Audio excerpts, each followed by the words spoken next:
أشهد أن لا إله إلا الله وحده لا شريك له وأشهد أن محمدا عبده ورسوله أما بعد أعوذ بالله من الشيطان الرجيم بسم الله الرحمن الرحيم.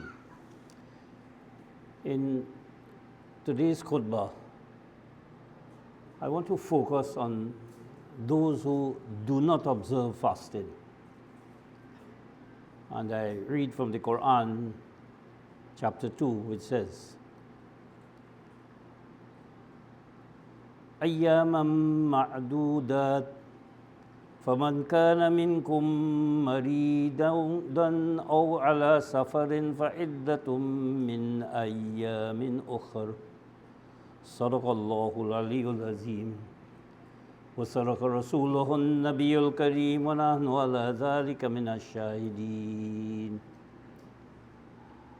I bear witness that there is no other than Allah, no God other than Allah. And I also bear witness that the Prophet Muhammad sallallahu alaihi wasallam, may the peace and blessings of Allah be upon him, is the last, the final messenger of Allah, after whom no prophet, old or new, will come. And I begin in the name of Allah, the Beneficent, the Merciful. The verse I've recited from the Quran, from chapter 2 of the Quran, I interpret as follows. For a period that is counted. But for anyone among you who is ill at ease or is away from home, then a count is from another period. Before dealing with this verse and what it tells us, I want to remind you first that when we look at the traditions of the Prophet Muhammad, there's a lot of confusion about the month of Ramadan and fasting, which it should not be, because the Prophet Muhammad has made things so clear for us. For example, one of the things we need to understand is that first and foremost, there is a difference between the fast and the month. When people look for the sighting of the moon, they usually search for the moon to fast, but also for the month. And that is not correct. Because the sighting of the crescent, so far as the Quran is concerned, is to determine the month of Ramadan, when it begins. Not the period of fasting, the month of Ramadan, all the months in the year. The traditions of the Prophet Muhammad are such that he indicates that you sight the moon to start the fast. Not to start the month, but to start the fast. And so you will find that when he says to make Sha'ban 30 days, it means you have to take away a day from Ramadan, otherwise where will Sha'ban get this 30 days? If Sha'ban gets 30 days and then Ramadan is pushed further, it will affect all the months in the year. So what happens is that if it is doubtful and or it is clouded, the month of Ramadan has started, or maybe it has not started because the moon is so small, but Sha'ban has to have 30 days before Ramadan starts.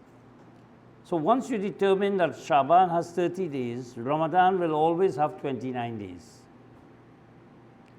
And what the Prophet said is that the month has 29 or 30 days, so it doesn't make a difference whether you fasted 29 days or 30 days. Don't feel you fall short in your fast when you fast for 29 days.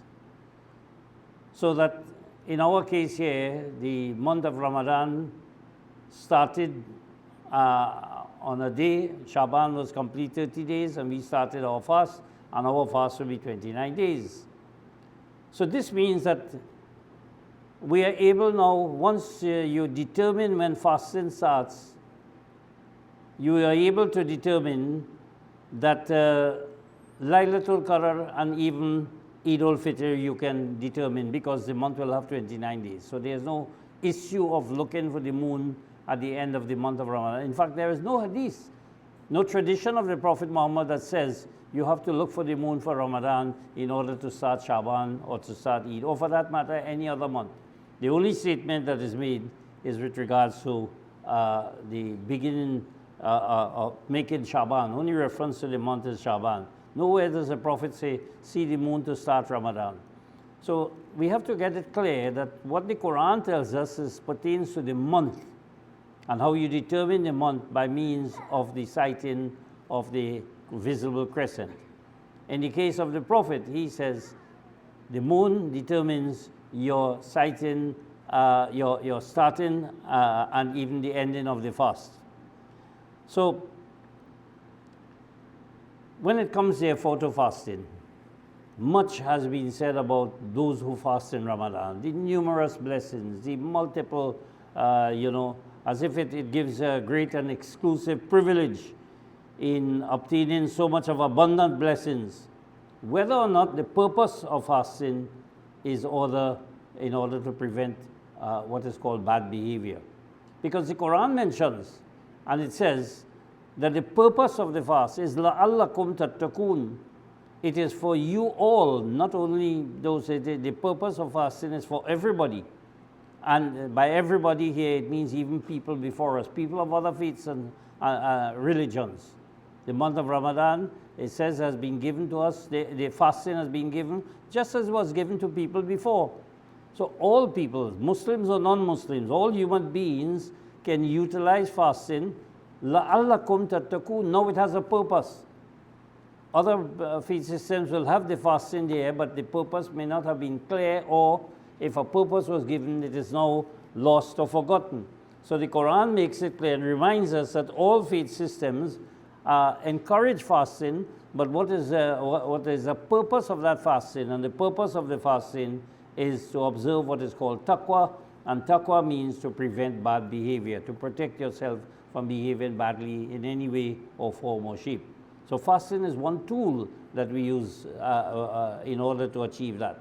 There are other tools as well mentioned in the Quran. But then we see that people exaggerate so much the blessings of Ramadan and the people who are fasting, as if they have an exclusive right, and people who don't fast are denied that blessings and even looked down upon. In some cases, if a person is not fasting and they are seen eating, they are beaten. That has happened recently in some country in which they saw a person eating. The person may not have been fasting. They said, no, you must not eat in public. You can't eat in public because other people who are fasting will see you.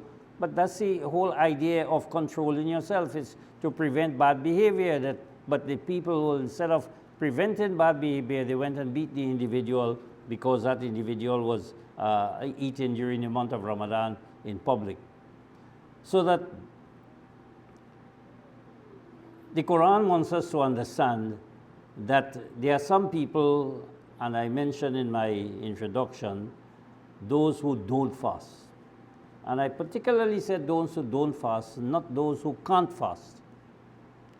And there's a difference, because there are some people who can fast but don't fast, whatever the reasons. There may be several reasons, good reasons or bad reasons. Some people just don't want to fast. But then there are some people who don't deliberately fast because they do so deliberately, or there are some people who do so because of ignorance as to whether they should fast or not fast. They can't make up their mind. Is it permissible for me to fast or so or not?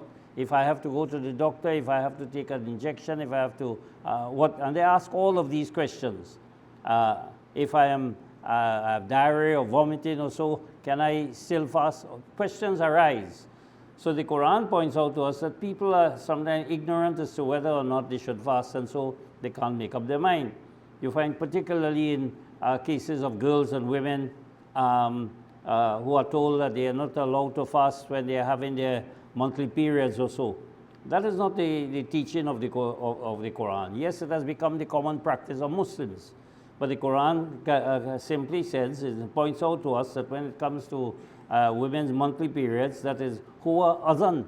And huwa azan means it is an annoyance, it is a slight hurt, it is an inconvenience.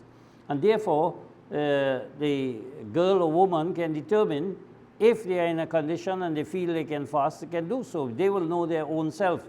And if they can't, and there's no problem with regards to that. So people can choose not to fast because they assess and analyze their own situation in order to determine whether they should fast or not. So what the Quran points out to us is that la ikraha fi din, there's no compulsion in religion. Therefore, that gives us choices.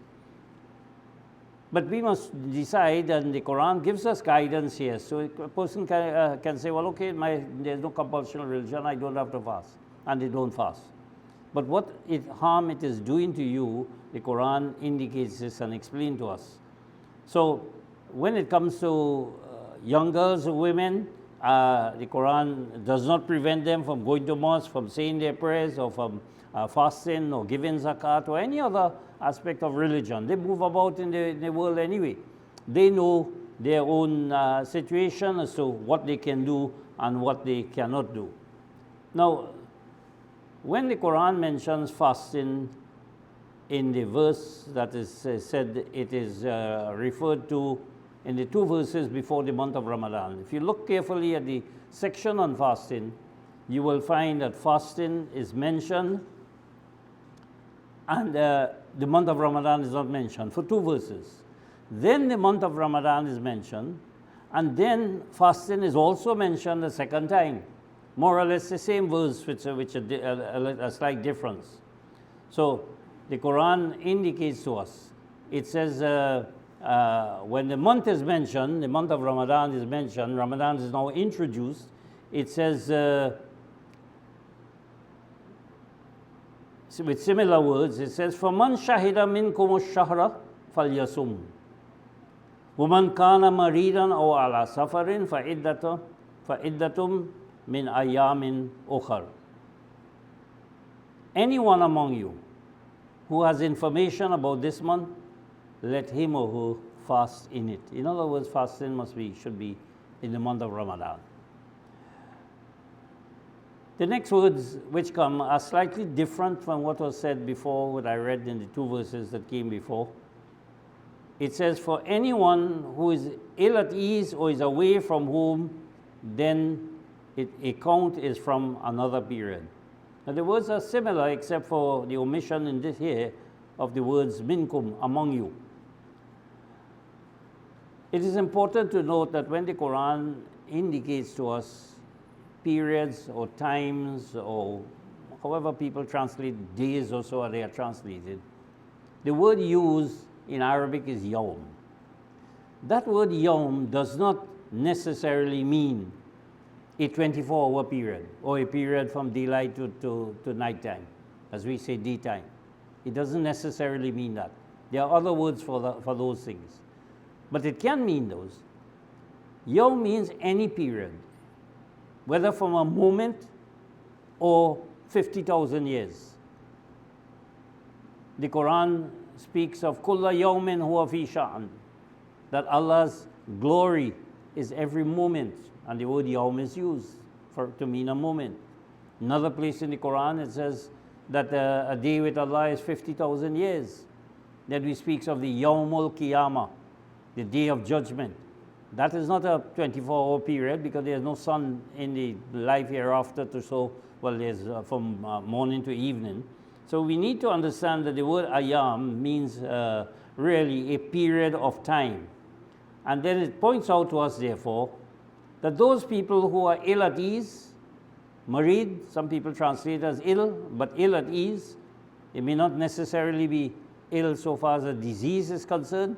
It may be mentally, they may be in a state of depression at the particular time. They may not be fully crazy, but they are in states of mental agitation for whatever reason, worried about something, and they are unable to focus.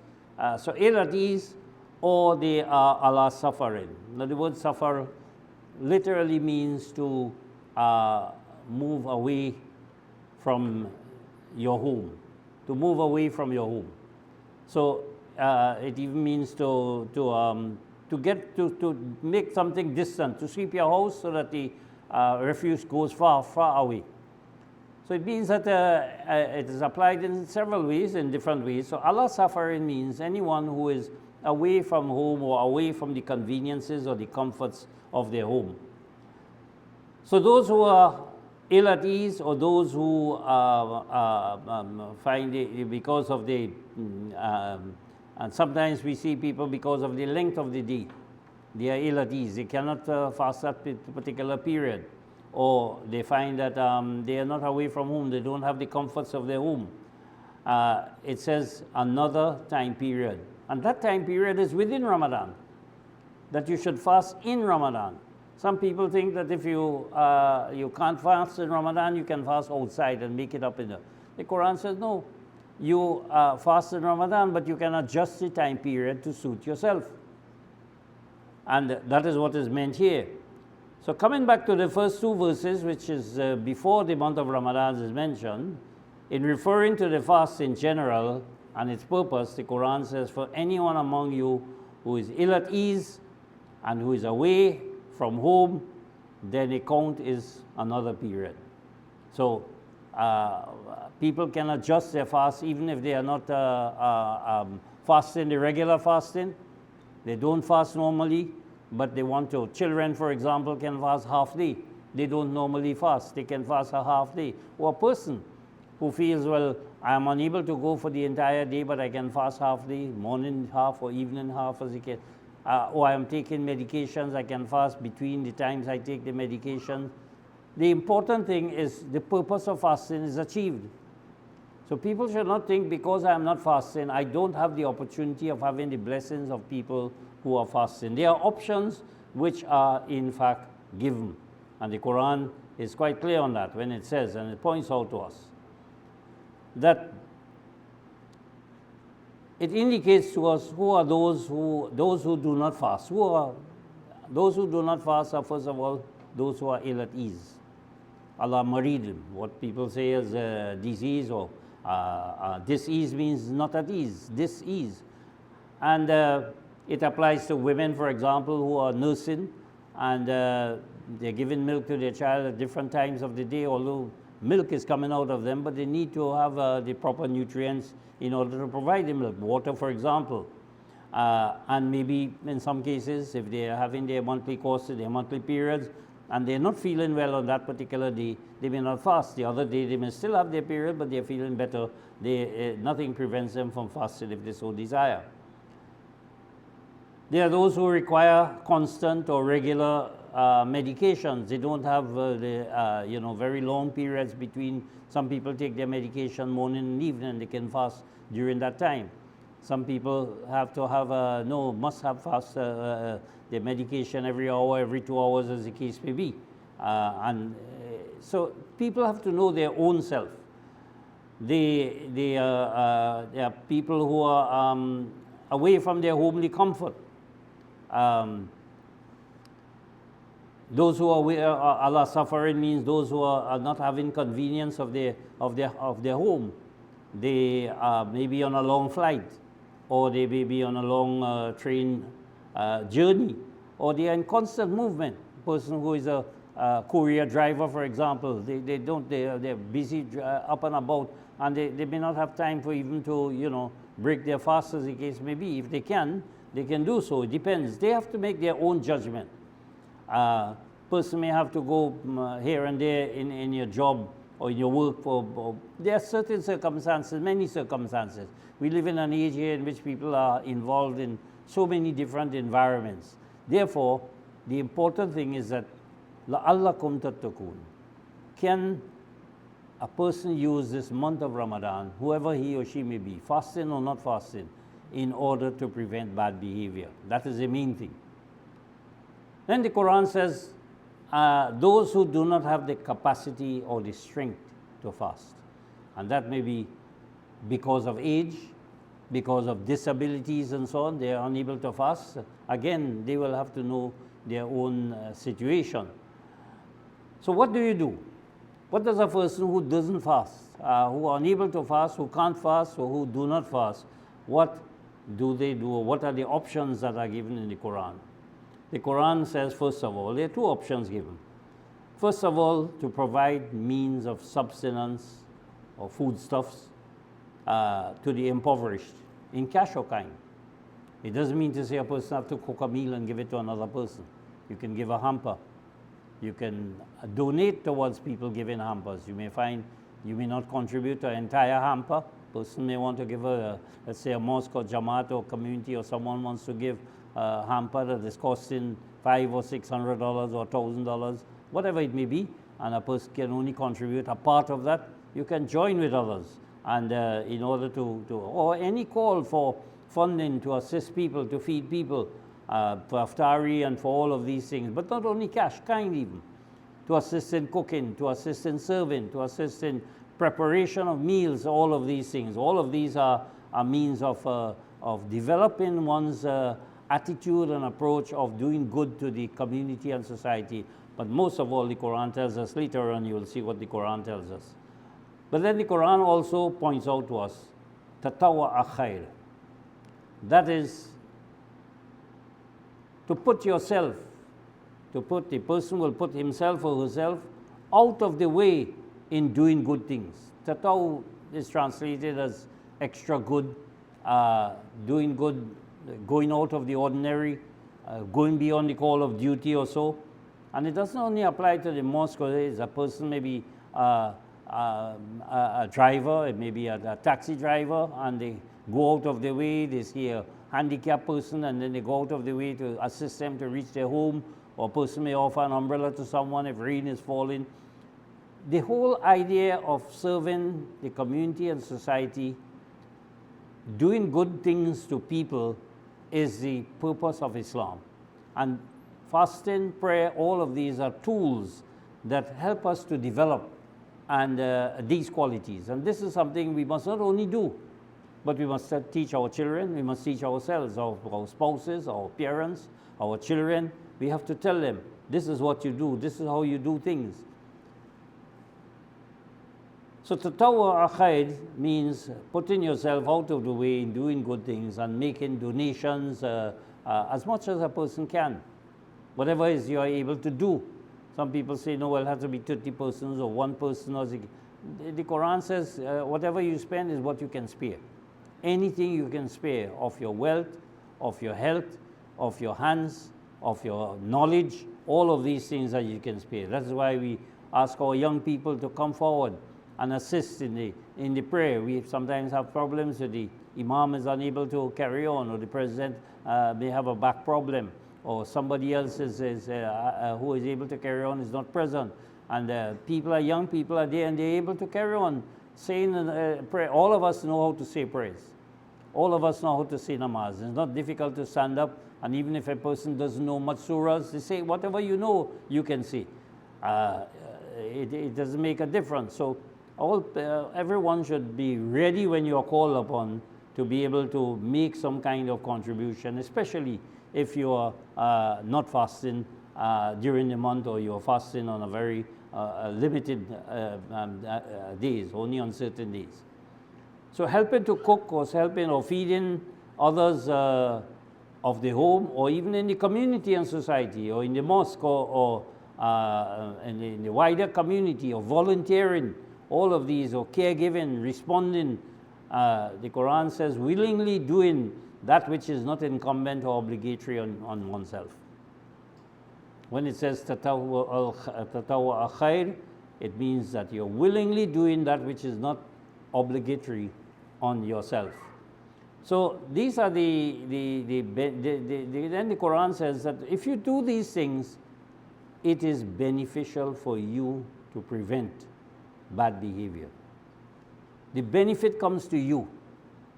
You get that instant benefit. You feel a sense of satisfaction. It is not something that you're amassing, that the day of judgment you will get so much of blessings and stay away from all your sins or so you can continue keeping sins, because if you fast, or some people go to Makkah and feel if they fast in the month of Ramadan in Makkah, they get so much of blessings and it's equal to so much of Hajj, and people only look forward to trying to get rid of the punishment for sin when there's opportunity to do good.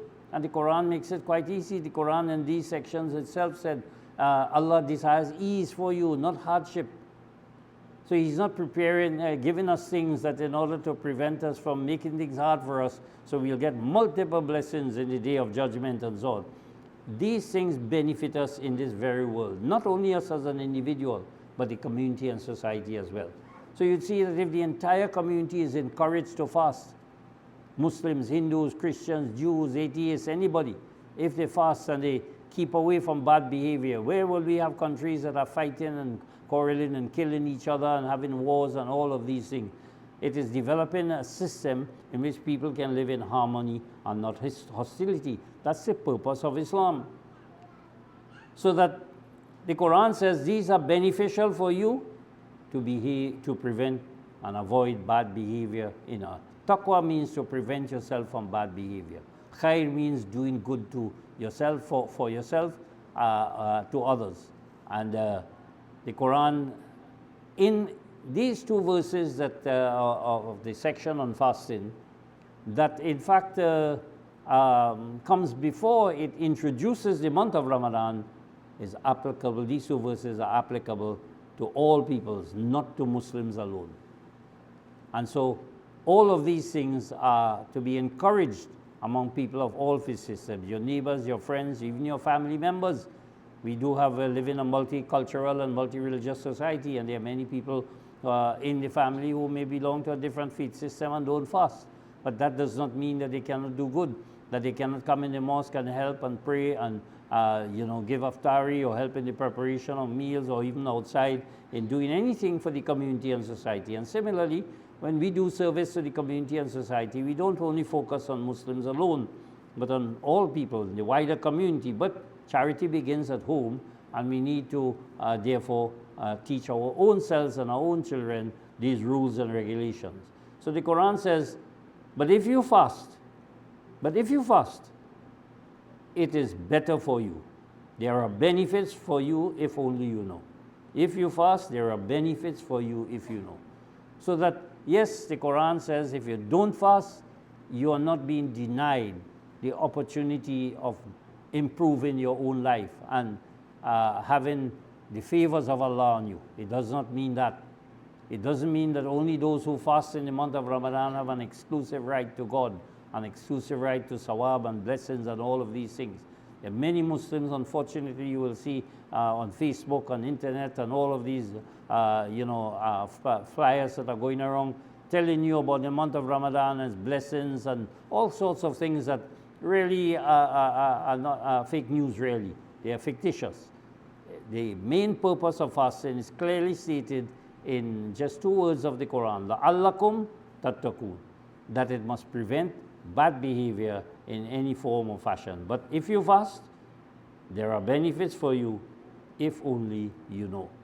Barakallahu lana wa lakum fil Qur'anil Azim wa nafa'ana wa iyyakum bil ayati wa zikril hakim innahu ta'ala jawadun kareem malikun barrur raufur rahim.